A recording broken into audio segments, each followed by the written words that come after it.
لكل عروسة قربت على الجواز. خلاص جهازك كملتيه، تعالي بينا النهاردة نشوف ايه الرفايع المنسية في جهاز العروسة، بس ضرورية يعني لازم تجيبيها وما ينفعش تستغني عنها. وكمان بعد ما تفرشي شقتك لو لقيت الحاجات دي ناقصة هتعطلك كتير.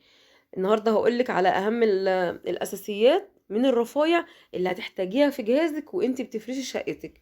تعالوا بينا نسمي الله ونصلي على الرسول ونقول اللهم صل وسلم وبارك على سيدنا محمد وعلى آله وصحبه أجمعين. من أهم الرفايع اللي لازم تجيبيها في جهازك هي طبعا الخرطوم بتاع الأنبوبة. لو انت عندك غاز طبيعي طبعا انت مش هتجيبي الخرطوم ده، لأن الغاز الطبيعي على طول هيتوصل بالبوتاجاز. لو ما عندكيش غاز طبيعي وعندك انبوبه، فلازم تجيبي مع البوتاجاز انبوبه، ومع الانبوبه الخرطوم ده بتاع الانبوبه. الخرطوم ده يا بنات ده المفروض ان هو يعني افضل حاجه. انا لما رحت اشتري قلت له لصاحب المحل يعني بتاع مستلزمات الانابيب والحاجات دي كلها يعني، وقطع الغيار بتاعه البوتاجازات وكده، هما اللي بيبيعوا الخرطوم. قلت له انا عايزه افضل حاجه عندك. عنده خرطوم كده من بره تحس ان هو قماش، انا ما فضلتوش خالص. افضل نوع هو النوع اللي انت شايفاه ده، اللي هو من بره جلد، بيكون ليه الوان مختلفه حسب بقى ما انت يعني حابه تجيبي لونه ايه. انا جبت حوالي 2 متر ونص، قلت لما يكون طويل افضل. يعني احسن ما يكون يعني قصير شويه، عشان لو هي مثلا عايزه تمسح مكان الانبوبه كده كده تبقى عندها يعني ايه مساحه. طب ايه تاني؟ هنجيب المفتاح بتاع الانبوبه على العروسه، على العروسه. مفتاح الانبوبه ده كان ب35 جنيه، مش عارفه دلوقتي الكلام ده كان من فتره يا بنات، ممكن دلوقتي يكون سعره رفع او زي ما هو. مفتاح الانبوبه وخرطوم الانبوبه، والانبوبه لازم يجوا مع البوتاجاز. وكمان لازم تجيبي المنظم بتاع الانبوبه. على عروسه ولا على عريس؟ لا على عروسه يا بنات مش العريس. انت بتجيبي البوتاجاز بكل مستلزماته. انتوا فاهمين قصدي؟ فطبعا المنظم بيكون ليه انواع كتير. لما تيجي تجيبي منظم قولي يعني للبياع انا عايزه افضل منظم عندك واغلى منظم. هاتيه اللي هو بيكون بره وجوه نحاس، كله على بعضه كده بيكون نحاس. سعره ايه والله مش فاكره يا بنات، لان طبعا الحاجات دي أنا شارياها من فتره، فمش متذكره سعرها. جلد الانبوبه برضو بتجيبيه، ولو لقيتي اللي هو الجلد الاسمر افضل من الالوان. الكيس بيكون ب10 جنيه. ده برضو الرجول بتاعه الغساله الاوتوماتيك. الغسالة ايا كان انت حطاها فين فلازم تحطيها على رجول. يعني يا بتحطيها على قاعدة ألمونتال او بتحطيها على الرجول. وطبعا القاعدة دلوقتي بقى سعرها عالي جدا، فبنجيب الطقم ده تقريبا كده كان ب35 جنيه. وعلى فكرة عمله حلو. بعد الاستخدام طبعا يا بنات كل الحاجات اللي انا بعرضها لكم دي استخدمناها. يعني لو في حاجة غلط في الفيديو او حاجة ما عجبتنيش انا هقولك عليها دلوقتي.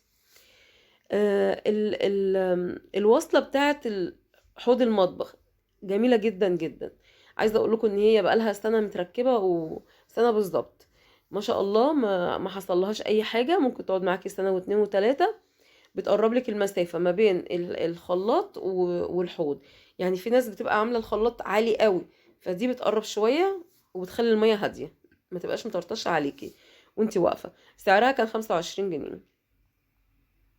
المضرب بتاع ايكيا، طبعا واحنا بنجهز بنبقى عايزين نجيب كل حاجة، وفي حاجات كتير بنجيبها ما بيبقاش لها لازمة ولا لزوم اصلا، لان هي ما بتبقاش عملية.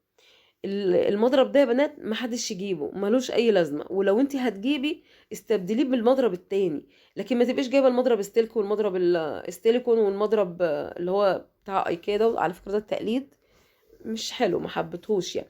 عندي وعندي بنتي ما احتاجناهوش اصلا. ليه؟ لان انت لما بتيجي تعملي بشاميل بتبقى عايزه المضرب السلك، هو دوت اللي بيجيب لك الخلاصه.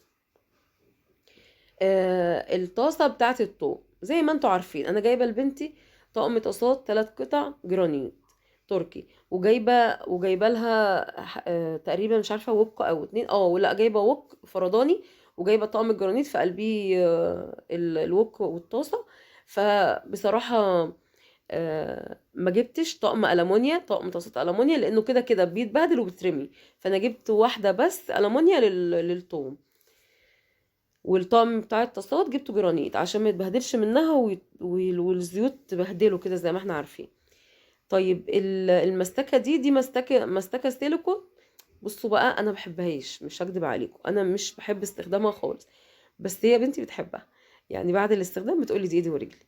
لكن انا مش حباها، تحس ان هي تقيله كده، يعني عشان اضغطها على بعضها امسك حاجه، فانا عايزه بقى يعني عايزه قوه كده. فهي عاجباها بصراحه وحلوه ومش بتسيح ولا اي حاجه. دي شيال الزيت برضو ملهاش لازمه. على فكره هي حلوه، هي حلوه بس لو انت مش جايبه حاجات كتير. لكن انا جايبه شيالات كتير قوي. ف... فالحاجات دي بلاش منها.